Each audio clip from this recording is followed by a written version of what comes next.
علي حبه جنة قسيم النار الجنة وصي المصطفى حقا إمام بسم اللہ الرحمن الرحیم الحمد للہ رب العالمین وبہ نستعین وہو خیر المعین وصلی اللہ علی محمد وآلہ الطیبین الطاہرین المعصومین الذین اذھب اللہ عنہم الرجس وطہرہم تطہیرا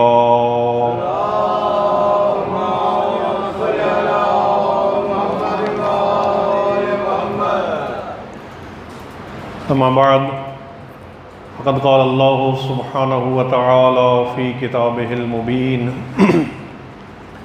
بسم اللہ الرحمن الرحیم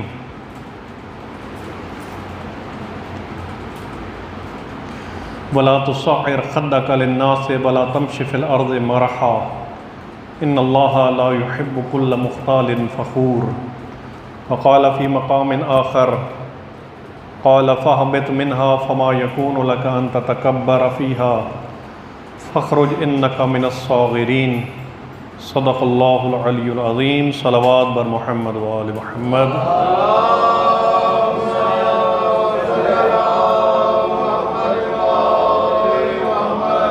سب سے پہلے جب قرآن نے سورہ لقمان کی آیت ہے کہ ان نصیحتوں کی ابتدا کی اس طریقے سے ابتدا کی جا رہی ہے وَإِذْ قَالَ لُقْمَانُ لِابْنِهِ کہ جب لقمان نے اپنے بیٹے سے کہا وَهُوَ يَعِظُهُ جب وہ اپنے بیٹے کو واعظ فرما رہے تھے کیا فرمایا یا بنیا لا تشرک باللہ ان الشرک لظلم عظیم اے میرے بیٹے کبھی بھی کسی کو خدا کا شریک نہ ٹھہرانا کیوں ان شرک لظلم عظیم کہ شرک جو ہے وہ ظلم عظیم ہے بہت بڑا ظلم ہے بہت بڑا گناہ ہے دوسری نصیحت کرتے ہوئے جناب لقمان نے فرمایا یا بنیا اے میرے بیٹے انہا ان تکو مثقال حبۃ من خردل فتکن فی صخرۃ او فی السماوات او فی الارض یأت بها اللہ ان اللہ لطیف خبیر کہ اگر ایک رائی کے دانے کے برابر بھی تیرا عمل ہے وہ تیرے پاس کوئی ایسی شے ہے کہ جو رائی کے دانے کی برابر ہے اور تو اس کو ایک پتھر میں بھی چھپا دیتا ہے اور سمجھتا ہے کہ میں نے ہر ایک سے اس کو چھپا لیا کوئی اس کو دیکھ نہیں سکے گا یا زمین اور زمین کی گہرائی میں اس کو دبا دیتا ہے یا آسمان کی بلندی میں اس کو پھینک کر اس کو چھپانے کی کوشش کرتا ہے یأت اللہ اس کو ڈھونڈ کر لے آئے گا اللہ کے علم سے وہ شے باہر نہیں جا سکتی تو اس کا مطلب یہ ہے کہ انسان کا ہر عمل چاہے چھوٹے سے چھوٹا ہی کیوں نہ ہو اس کے علم میں آئے بغیر نہیں رہ سکتا ان اللہ لطیف خبیر اللہ باریک بین بھی ہے اور باخبر بھی ہے تیسری نصیحت جناب لقمان نے جو اپنے بیٹے کو کی یا بنیا اقم الصلاۃ اے میرا بیٹا نماز قائم کیا کر نماز کو قائم کر اور چوتھی اور پانچویں نصیحت جناب لقمان نے کی فرمایا وَأْمُرْ بِالْمَعْرُوفِ وَانْهَ عَنِ الْمُنْكَرِ امر بالمعروف کر اور نہیں عن المنکر کر یعنی اے میرے بیٹے لوگوں کو نیکی کی دعوت دیا کرو اور برائی سے روکا کرو نیکی کی دعوت دینا اور برائی سے روکنا گزشتہ گفتگو میں تفصیل کے ساتھ اس بارے میں عرض کر چکا ہوں اور چھٹی نصیحت جناب لقمان نے جو کی فرمایا وَاصْبِرْ عَلَى مَا أَصَابَكَ یہ جو گزشتہ گفتگو کی تھی وَاصْبِرْ عَلَى مَا أَصَابَكَ إِنَّ ذَلِكَ مِنْ عَزْمِ الْأُمُورِ فرمایا کہ جب بھی تجھے کوئی مصیبت پہنچتی ہے تو اس پر صبر اختیار کر یہ بہت بڑا کام ہے عزم الامور مشکل کام ہے لیکن اس کی عظمت جو ہے وہ بہت زیادہ ہے صبر کرنے کی اور صبر کرنے کی جزا اور اس کے فضائل میں گزشتہ گفتگو میں تفصیل کے ساتھ عرض کر چکا ہوں ساتویں نصیحت جناب لقمان اپنے بیٹے کو کرتے ہیں وَلَا تُصَعِّرْ خَدَّكَ لِلنَّاسِ فرمایا کہ تکبر اور غرور کی وجہ سے اپنا چہرہ لوگوں سے پھیر نہ لیا کر۔ غرور تکبر میں مبتلا ہو کر کہ یہ میرے سامنے کیسے آ گیا، اس کی جرت کیسے ہوگی کہ مجھ سے بات کرے یا مجھ سے کلام کرے یا میرے سامنے آ کر کھڑا ہو، یہ تو میرے برابر کا نہیں ہے۔ تکبر کی وجہ سے اپنا چہرہ لوگوں سے پھیر نہ لے۔ وَلَا تَمْشِ فِي الْأَرْضِ مَرَحًا، اور زمین میں اکڑ کر نہ چل۔ زمین کے اوپر جب چلتا ہے تو تکبر کے ساتھ، اکڑ کے ساتھ، غرور کے ساتھ اترا کر نہ چلنے والا بن۔ ان اللہ لا یحب، اللہ تعالیٰ پسند نہیں کرتا کس کو؟ کل مختال فخور، ہر اترانے والے کو اور ہر فخر اور غرور کرنے والے کو اللہ تعالیٰ پسند نہیں کرتا۔ کل مختال فخور کا مطلب یہ نہیں ہے، اس کا مطلب یہ ہے کہ کوئی ایسا شخص نہیں ہے کہ کوئی غرور اور تکبر کرتا ہو اور اللہ تعالیٰ اس کو پسند کرتا ہو، کچھ کو پسند کرتا ہو اور کچھ کو پسند نہ کرتا ہو، نہیں، کوئی بھی ایسا شخص نہیں ہے کہ جو مغرور ہو، متکبر ہو اور اللہ کا پسندیدہ ہو۔ کسی بھی متکبر اور مغرور کو اللہ تعالیٰ پسند نہیں فرماتا۔ تکبر سے منع فرما رہے ہیں۔ تکبر ایک بہت بڑے گناہوں کی فہرست میں اگر دیکھا جائے تو گناہان کبیرہ میں اس کو شامل کیا جاتا ہے، یعنی وہ گناہ کہ جو انسان کے جہنم میں جانے کا باعث بنتے ہیں۔ جہاں دعا کا حکم دیا اللہ نے، آپ ان آیات کو پڑھ کے دیکھ لیجئے، اذا سألک عبادی فإنی قریب، اے میرا حبیب آپ سے جب میرے بندے میرے بارے میں سوال کرتے ہیں کہ ہمارا رب کہاں ہے، فإنی قریب، ان کو کہہ دو کہ میں تمہارے قریب ہوں، میں تم سے دور نہیں ہوں۔ اجیب دعوت الداع، جب بھی کوئی بلانے والا بلاتا ہے، پکارتا ہے، میں اس کے پکار کا جواب دیتا ہوں۔ اور پھر فرمایا کہ مجھ سے دعا مانگو، ادعونی، مجھ سے دعا مانگو، مجھے پکارو، استجب لکم، میں تمہارے پکار کا جواب دوں گا، میں تمہاری دعاؤں کو قبول کروں گا۔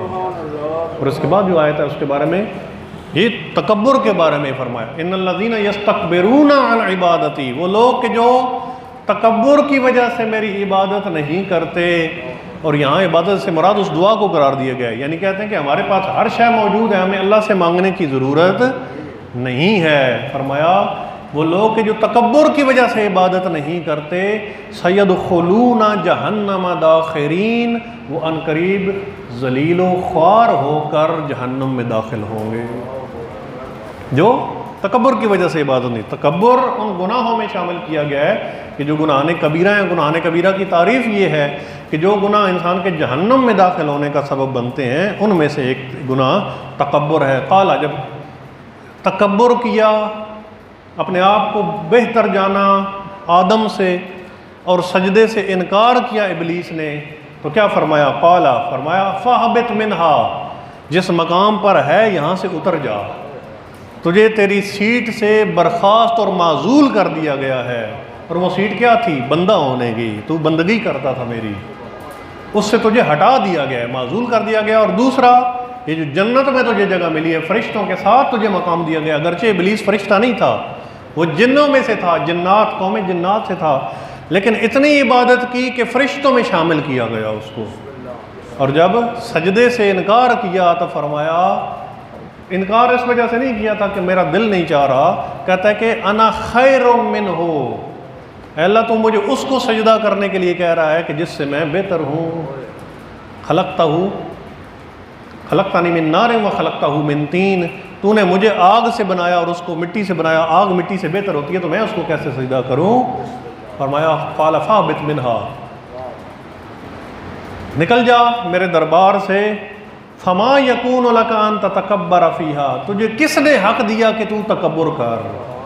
تجھے تکبر کرنے کا، بڑا ہونے کا حق جو ہے وہ کس نے دیا؟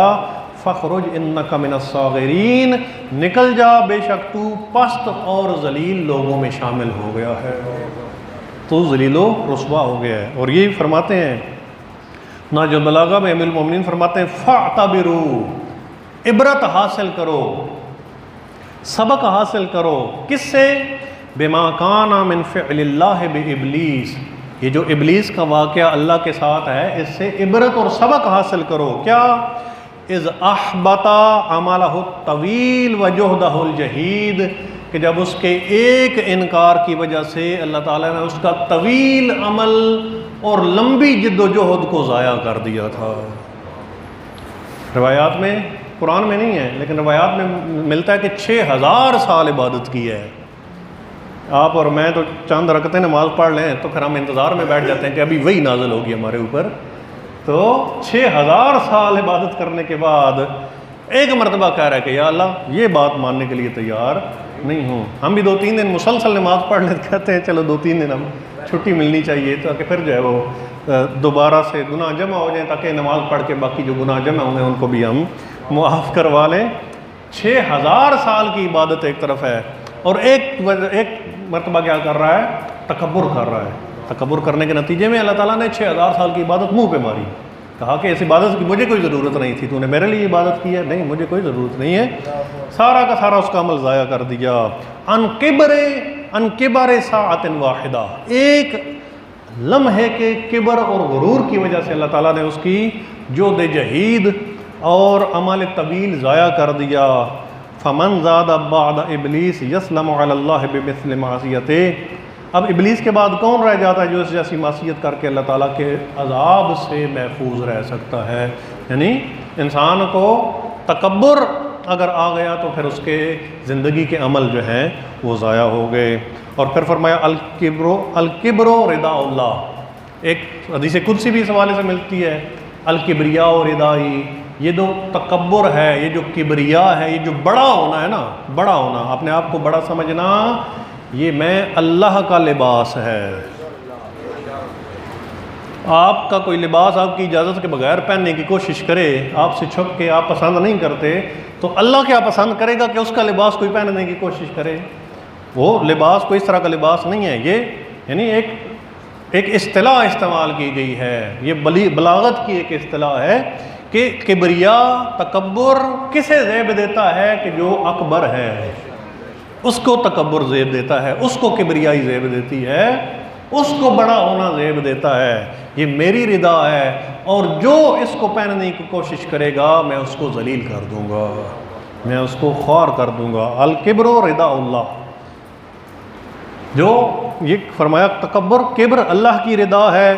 فمن نازع اللہ شیئا من ذلک اکبہ اللہ فی النار، بہار الانوار کی روایت فرما رہے ہیں کہ یہ کبریاء، تکبر اللہ کی رضا ہے۔ جو شخص اس معاملے میں اللہ سے تنازع کرے گا، تنازع یعنی دو چیز ایک ہو اور دو اس کے مالک بننے کی کوشش کریں، ایک کہ یہ میرا پلاٹ ہے، دوسرا کہ میرا پلاٹ ہے، رضا ایک ہے جو اس کی ہے۔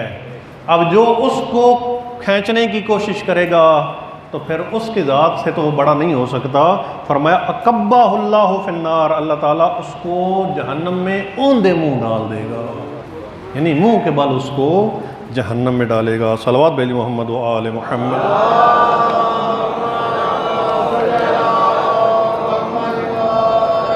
اس کا مطلب یہ ہے کہ تکبر اس جذبے کو کہا جاتا ہے کہ جو خود پسندی کا ایسا جذبہ کہ جو انسان کو اللہ سے دور کرے، حق سے دور کرے اور باطل میں داخل کر دے، اس کو تکبر کہا جاتا ہے۔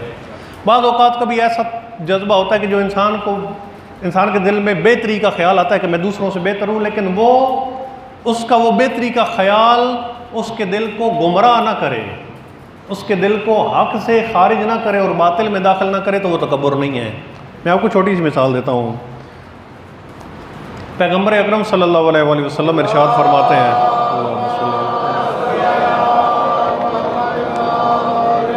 یہ بھی بہار کی روایت ہے، فرماتے ہیں یا ابا ذر، اے ابو ذر، من ماتا، جو اس حالت میں مرے، وفی قلبہ مثقال ذرۃ من کبر لم یجد رائحۃ الجنہ، کہ اس حالت میں مرے کہ اس کے دل میں ذرا برابر تکبر ہو، جنت جانا دور کی بات، جنت کی خوشبو بھی نہیں سونگھ سکتا۔ جو میں نے ابھی بات کی ہے اس کا میں ابھی عرض کرتا ہوں۔ الا ان یتوبا قبل ذلک، ایک راستہ ہے متکبر کے بھی جنت میں جانے کا، اور وہ کون سا ہے؟ کہ مرنے سے پہلے توبہ کر لے۔ تکبر کفر نہیں ہے، کفر کی توبہ قبول نہیں ہے، شرک کی توبہ، مشرک کی توبہ قبول نہیں ہے، لیکن تکبر انسان نے کیا تو اس کی توبہ کر لے، اللہ تعالیٰ اس کے اس گناہ کو معاف فرما دے گا۔ فقال یا رسول اللہ، پھر آگے ہمارے جیسا تو نہیں تھا، آگے ابو ذر بیٹھا تھا، عرض کرتا یا رسول اللہ انی لیعجبنی الجمال، اے اللہ تعالیٰ مجھے جمال پسند ہے، مجھے خوبصورتی پسند ہے۔ ہم اپنے آپ کو اس چیز میں فٹ کرنے کی کوشش کریں، مجھے خوبصورتی پسند ہے۔ یہ جمعہ کے دن کیوں کہا گیا کہ خوشبو والے کپڑے، خوشبو لگائیں، نئے کپڑے پہنے، اچھا لباس پہنے، باہر نکلتے ہوئے اپنے لباس کا، اپنے جسم کی، بدن کی صفائی کا خیال رکھیں؟ کیوں کہا گیا کہ اپنی خوبصورتی، یہ اسی خوبصورتی کے بارے میں ابو ذر کہتا ہے کہ مجھے خوبصورتی پسند ہے۔ حتیٰ وددت ان علاقۃ صوتی وقبال النعلی حسن، حتیٰ کہ میں جب نکلتا ہوں، یہ عربوں کے وہ جس طرح اسلحہ تلوار اس زمانے میں ہوا کرتی تھی، تلوار کا دستہ یا تازیانہ عام طور پہ لوگ ہاتھ میں رکھتے تھے، اس تازیانے کا دستہ میں چاہتا ہوں کہ وہ خوبصورت ہو، چمڑے کا بنا ہوا، بڑا خوبصورت قسم کا ڈیزائن اس پہ ہو، یا کہتے ہیں کہ مجھے ایسا میں پسند کرتا ہوں، یا ابو ذر کہہ رہے ہیں میں ایسا پسند کرتا ہوں کہ میرے جوتے کا اگلا حصہ جو ہے وہ خوبصورت اور چمکدار ہو، جس طرح ہم پالش کر کے چمکدار کر کے گھر سے نکلتے ہیں تاکہ لوگوں کو اچھا لگے، یعنی زینت کرنے کی میں کوشش کرتا ہوں۔ تو یہ کیا یہ جو آپ نے فرمایا کہ ذرا برابر بھی اگر تکبر ہے تو کیا یہ بھی تکبر کے زمرے میں آتا ہے؟ تو پاک پیغمبر نے پھر سوال کیا کہ اے ابو ذر، جب تو اس طرح تیار ہو کر خوبصورت بن کے باہر نکلتا ہے، تیرا دل تجھے خدا سے دور کرتا ہے یا خدا کے قریب کرتا ہے؟ تیرا یہ خوبصورت ہونا، تیرا تیار ہو کر بن ٹھن کے نکلنا، تیرا زینت کرنا تجھے اللہ کے قریب کرتا ہے، تیرے دل میں اللہ کی بندگی کا احساس بڑھاتا ہے یا اللہ سے دور تجھے کرتا ہے؟ عرض کرتا کہ میرا دل تو معرفت خدا سے بھرا ہوا ہوتا ہے۔ تو فرمایا کہ تیرا اس طرح نکلنا تکبر نہیں بلکہ ثواب ہے۔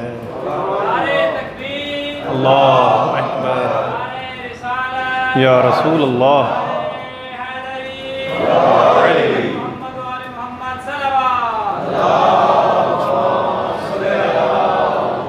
یہ باریک سا فرق ہے، دیکھیں نا، تکبر میں گناہ ہے اور ثواب جو ہے اس میں کتنا باریک سا فرق ہے کہ دل اگر تیرا تجھے خدا کے قریب کر رہا ہے تو تیرا وہ گھر سے بن ٹھن کے نکلنا، تیار ہو کر نکلنا، جوتے چمکا کے نکلنا، دانت برش کر کے نکلنا، یہ تجھے کیا کرے گا؟ اللہ کے قریب کرے گا، تیرے لیے باعث ثواب ہے۔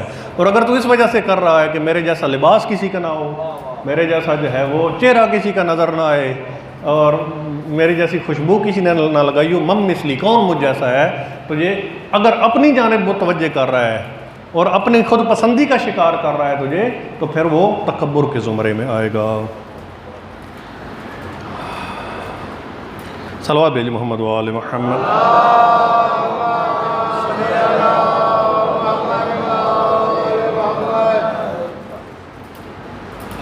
من ذهب يرى الله ان له على الاخر فضلا فهو من المستكبرين، صادق عالم محمد فرماتے ہیں کہ جو شخص یہ سمجھے کہ اسے دوسروں پر فضیلت حاصل ہے، میں دوسروں سے افضل ہوں، تو اس کا شمار مستکبرین میں ہوگا، وہ تکبر کرنے والوں میں شامل ہے۔ تو صحابی عرض کرتا ہے کہ میں نے عرض کی کہ جو شخص کسی کو گناہوں کا مرتکب دیکھتا ہے، بڑی باریک بات ہے۔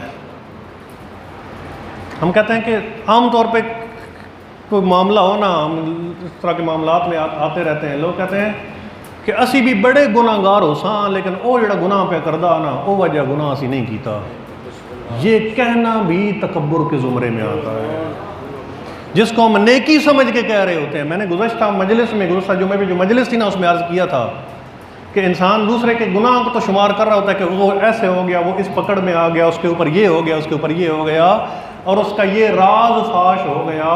ہو سکتا ہے کہ اس کا جو راز تو فاش کر رہا ہے، اس کی توبہ کے نتیجے میں اللہ نے اس کو معاف کر دیا ہو، اور تیرے اس فاش کرنے کے گناہ کے نتیجے میں تیری پکڑ ہو جائے۔ بعض اوقات ہم نیکی سمجھ کے گناہ کر رہے ہوتے ہیں، ہم سمجھتے ہیں کہ ہم اچھا کام کر رہے ہیں، لیکن ہم در حقیقت گناہ کر رہے ہیں۔ کسی مومن کا راز فاش کرنا ہم سمجھتے ہیں کہ اگر ہمیں مل گیا تو اس کا مطلب ہے فاش کرنا جو ہے وہ ثواب کا کام ہے، نہیں۔ مومن کے راز کو راز رکھنا یہ اللہ کی سنتوں میں سے، اور بندہ مومن تب بن سکتا ہے، میں عرض کر چکا ہوں کہ جب اس سنت پہ انسان عمل کرے گا کہ انسان کے مومن بھائی کے راز کو راز رکھے گا۔ فرمایا کہ جو اپنے آپ کو بہتر سمجھے، یہی بات ہے کبھی ہم بہتر سمجھتے ہیں کہ میں تو 5 وقت کا نمازی ہوں، میں اس سے بہتر ہوں، وہ تو یہ گناہ کر رہا ہے، یہ گناہ کر رہا ہے۔ تو وہ اس نے عرض کیا کہ یا ابن رسول اللہ، آپ نے جو فرمایا کہ جو اپنے آپ کو بہتر سمجھے وہ متکبر ہے، تو اگر کوئی شخص کسی کو گناہوں کا مرتکب دیکھتا ہے، دیکھ رہا ہے کہ وہ شخص یہ گناہ کر رہا ہے، تو یہ سمجھتا ہے کہ اسے اس شخص پر اس لیے فضیلت حاصل ہے کہ خود ان گناہوں سے وہ کیا ہے، محفوظ ہے۔ وہ تو یہ گناہ کر رہا ہے اور میں ان گناہوں سے کیا ہوں، محفوظ ہوں، اس وجہ سے میں اس سے بہتر ہوں۔ کیا یہ سمجھنا ٹھیک ہے؟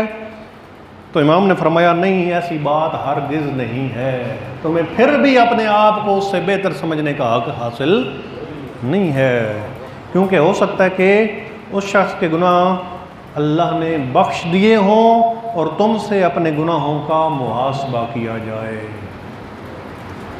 کہا نا کسی نے کسی سے کہ فلاں شخص کو تم نے یہ گناہ کرتے ہوئے دیکھا؟ وہ کہتا ہے کہ نہیں، میں نے تو نہیں دیکھا، کوئی ولی خدا تھا۔ کہا وہ تو سامنے گناہ کر رہا تھا۔ کہتا ہے کہ مجھے اپنے گناہوں نے اس کے گناہوں کی طرف متوجہ نہیں ہونے دیا، میں اپنے گناہوں کی فکر میں تھا، میں دوسرے کے گناہ کیوں دیکھوں، مجھے تو اپنے گناہوں کی فکر کرنی چاہیے۔ اور فکر بھی اگر ہمیں ہوتی ہے تو دوسرے کے گناہوں کی ہوتی ہے، اپنے گناہوں کی فکر ہمیں نہیں ہوتی۔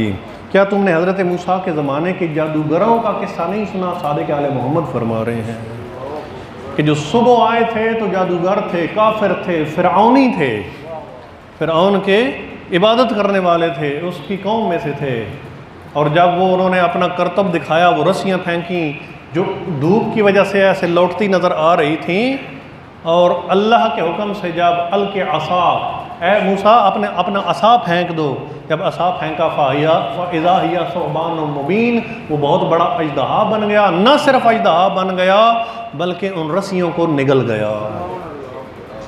اب جادوگر جانتے تھے کہ جادو کی حد کہاں تک ہے، ہم رسی رہ سکتی ہے، سانپ نہیں بن سکتی، وہ لوٹتی نظر آ سکتی ہے، ان کے اوپر کوئی ایسی چمکیلی چیز لگائی جائے جو دور سے دھوپ میں ایسے ہلتی ہوئی نظر آئے تو ایسا محسوس ہوتا ہے، لیکن وہ رسی دوسری رسی کو کھا تو نہیں سکتی۔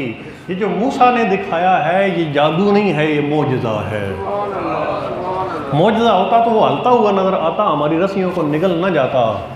وہیں پر سجدے میں گر گئے تمام کے تمام جادوگر، اور کہا کہ ہم موسیٰ کے رب پر ایمان لاتے ہیں، موسیٰ کے رب پر ایمان لاتے ہیں۔ فرعون نے کہا کہ تم نے موسیٰ کا دین قبول کر لیا قبل اس کے کہ مجھ سے اجازت لیتے، میری اجازت کے بغیر تم نے موسیٰ کا دین قبول کر لیا، میں لَأُقَطِّعَنَّ أَيْدِيَكُمْ وَأَرْجُلَكُمْ مِنْ خِلَافٍ لَأُصَلِّبَنَّكُمْ عَلَى جُذُوعِ النَّخْلِ، میں تمہارا ہاتھ اور پاؤں مخالف سمت سے کٹواؤں گا، دایاں ہاتھ بایاں پاؤں، جب بایاں ہاتھ اور دایاں پاؤں کٹواؤں گا اور تمہیں یہ جو کھجور کے درخت نظر آ رہے ہیں یہاں پر سولی لٹکاؤں گا۔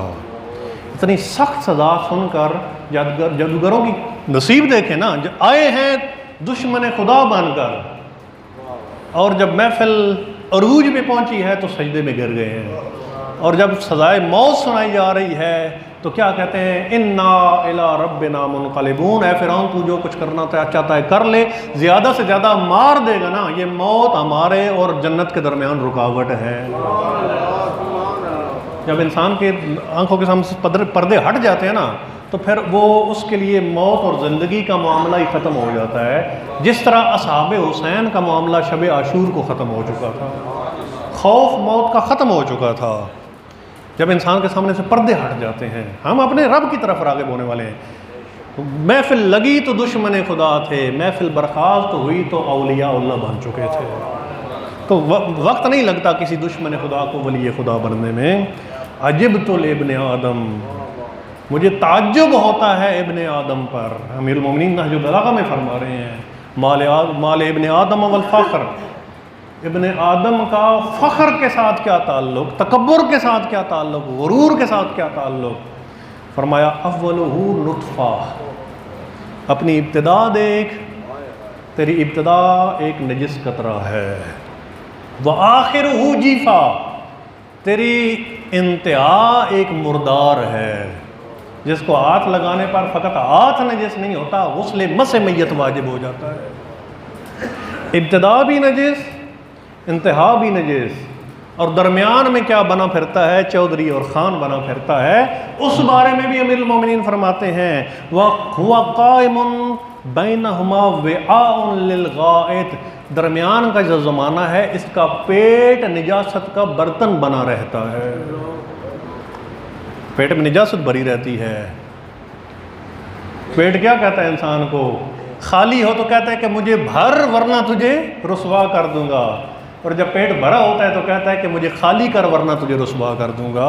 یہ پیٹ انسان کا دشمن ہے۔ وعاء للغائط، گندگی کا برتن بنا رہتا ہے۔ اس کا تکبر کے ساتھ کیا تعلق؟ ثم یتکبر، اس کے باوجود بھی اپنی انتہا بھی دیکھے، اپنی ابتدا بھی دیکھے، انتہا بھی دیکھے، اور اپنا درمیان کا زمانہ بھی دیکھے، اس کے باوجود وہ تکبر کر رہا ہے۔ اور اس سے بڑھ کے میں کہتا ہوں امیر المومنین علیہ السلام کا وہ جملہ، مسکین ابن آدم، ابن آدم کا بیٹا کتنا مسکین ہے، کتنا بیچارہ ہے۔ فرمایا مختوم الاجل، مکنون العلل، محفوظ العمل۔ یہ انسان سمجھے تو انسان کی زندگی کو تبدیل کرنے کے لیے مولا کا یہ فرمان کافی ہے۔ کتنا بیچارہ ہے، میں اپنے آپ کو دیکھوں میں کتنا بیچارہ ہوں۔ مختوم الاجل، نہیں پتا کہ کون سا سانس میرا آخری سانس ہوگا۔ مکنون العلل، نہیں پتا کہ اس وقت میرے اندر کون سی بیماری پنپ رہی ہے، اچانک وہ کینسر کی صورت میں، ہارٹ اٹیک کی صورت میں ظاہر ہو جائے گی۔ ہمارے سامنے ہیں ہمارے دوست عظمت کاظمی صاحب، خود بھی ڈاکٹر، ان کی زوجہ بھی ڈاکٹر۔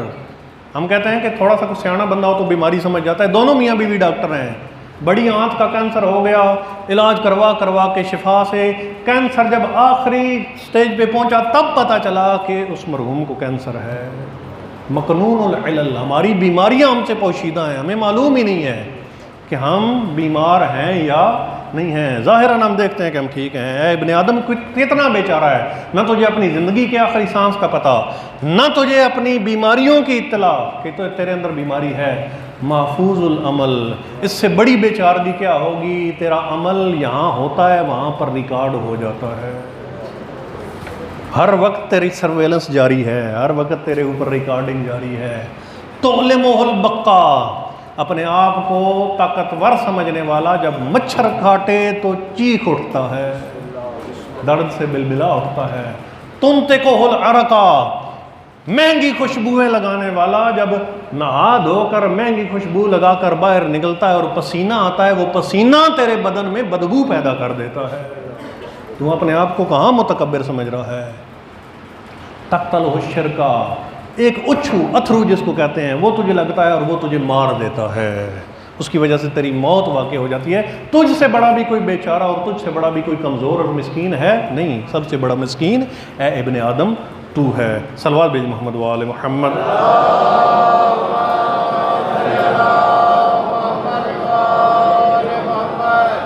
علاج الکبر، تکبر کا علاج کیا ہے؟ اس سے بچا کیسے جا سکتا ہے؟ پیغمبر فرماتے ہیں انہو لیعجبنی ان یحمل الرجل الشیء فی یدہ یکون مہنئا لأہلہ یدفع بہ الکبر عن نفسہ۔ میں یہ بات پسند کرتا ہوں، پیغمبر فرما رہے ہیں کہ میں یہ بات پسند کرتا ہوں کہ جب انسان کہیں سے آئے، اپنے گھر میں داخل ہو، تو اپنے گھر والوں کے لیے ان کی کوئی خوشی کا سامان لے کر آئے، کوئی فروٹ لے آئے، کوئی اس طرح کا تحفہ لے آئے کہ جس سے بیوی بچے خوش ہوں۔ یہ میں پسند کرتا ہوں، پیغمبر فرما رہے ہیں، ماں باپ خوش ہوں، بیوی بچے خوش ہوں، اور وہ جو سامان ہے خود اٹھا کر اپنے گھر میں لے کر جائے، خود اٹھا کے اپنے گھر میں لے کے جائے۔ اس طرح نہیں کہ ملازم ہے تو چلو ملازم اٹھا کے لے آئیں گے، ملازم اٹھائیں تو کوئی گناہ نہیں ہے، لیکن پیغمبر فرمائے کہ میں پسند کرتا ہوں کہ وہ خود اٹھا کے اپنے گھر میں لے کے جائے۔ دو فائدے ہیں، اس کے گھر والوں کے دل میں جو خوشی پیدا ہوگی اللہ تعالیٰ اس کو جنت میں مقام عطا فرمائے گا، اور جو سامان اپنے گھر میں خود اٹھا کر لے کر جائے گا اس کے تکبر کا علاج ہوگا۔ وہ خود سامان اٹھانا، راشن انسان خریدتا ہے خود اٹھا کے لائے، یہ انسان کے تکبر کا علاج ہے، چھوٹی سی چیز ہے، بغیر خرچے کی چیز ہے، ایسا علاج ہے جس کے اوپر کوئی خرچہ ہونے والا نہیں ہے، نہ کسی ڈاکٹر کی مہنگی فیس، نہ کوئی مہنگے ٹیسٹ کرانے کی ضرورت ہے، اس بیماری کا علاج پیغمبر نے مفت میں بتا دیا ہے۔ ابو امامہ ایک صحابی پیغمبر ہیں، وہ کہ روایت کرتے ہیں ہجرت کے بعد جب اسلام پھل پھول رہا تھا، کہتے ہیں کہ ان نبی خرج الی البقیع، اپنے گھر سے پیغمبر خدا کا قدم باہر آیا اور پیغمبر اکرم عازم ہوئے جنت البقیع کی جانب، جنت البقیع میں جا رہے تھے، اچانک محسوس ہوا کہ پیچھے ڈھیر سارے لوگوں کے قدموں کی آواز آ رہی ہے۔ کہتے ہیں کہ ہم ڈھیر سارے اصحاب وہاں موجود تھے، دیکھا کہ پاک پیغمبر جب جنت البقیع میں جا رہے ہیں تو ہم بھی زیارت قبور کے لیے پیغمبر کے پیچھے چل دیے، بڑی تعداد تھی، پیغمبر کے قدم رک گئے، رک کے انہوں نے پیچھے دیکھا اور مجھ سے پوچھا کہ کدھر جا رہے ہو؟ ہم نے عرض کی کہ یا رسول اللہ آپ کے پیچھے پیچھے چل رہے ہیں تاکہ آپ کی معیت میں ہم جنت البقیع میں جائیں۔ آج ہم سمجھتے ہیں کہ ہم بڑے علامہ اس وقت بنیں گے جب ہمارے پیچھے 20-30 لوگ چل رہے ہوں، اور ہمارے آج کل کسی بڑے مولانا یا کسی بڑے ذاکر کا بتانا ہو نا کہ وہ کہتے ہیں وہ جب اترتا ہے نا گاڑی سے 300 بندہ اس کے ساتھ ہوتا ہے، اس کو عظمت سمجھا جاتا ہے، یہ تکبر کی نشانی ہے۔ رسول اللہ نکلتے ہیں، ہزاروں اصحاب ساتھ ہو سکتے تھے یا نہیں ہو سکتے تھے؟ اگر وہ چاہتے مدینہ میں اعلان کرا دیتے کہ آج رسول اللہ نے جنت البقیع کا دورہ کرنا ہے، سارے اصحاب آ جائیں، تو ایک پروٹوکول بن جائے گا، ہزاروں لوگ ساتھ ہوں گے۔ رسول خدا فرماتے ہیں کہ میں کھڑا ہوں، تم جاؤ جنت البقیع، ذمہ داری کے ساتھ روایت عرض کر رہا ہوں، آپ کے ساتھ ہم جنت البقیع جانا چاہتے ہیں۔ رسول رک گئے اور کہا کہ میں یہیں کھڑا ہوں، تم سب جاؤ جنت البقیع میں۔ جب وہ چلے گئے، کہتے کہ ہم جب جنت البقیع پہنچ گئے، اکیلے پیغمبر خدا جنت البقیع تشریف لائے اور ہمیں کہا کہ تمہارے قدم جو تم میرے پیچھے چل رہے تھے، ایسا نہ ہوتا کہ وہ میرے دل میں تکبر کا بیج بو دیتے۔ کیا رسول کے دل میں تکبر کا بیج بویا جا سکتا تھا؟ رسول تو کوئی عام ہستی تو نہیں ہے، ہمیں سمجھا رہے ہیں کہ اس طرح کا معاملہ، اگر تمہیں اس طرح کا معاملہ ہو تو پھر ایسا نہ سمجھنا کہ تم بڑی چیز ہو، بلکہ اپنے آپ کو اس تکبر سے دور رکھنا۔ صلوات بلی محمد و آل محمد۔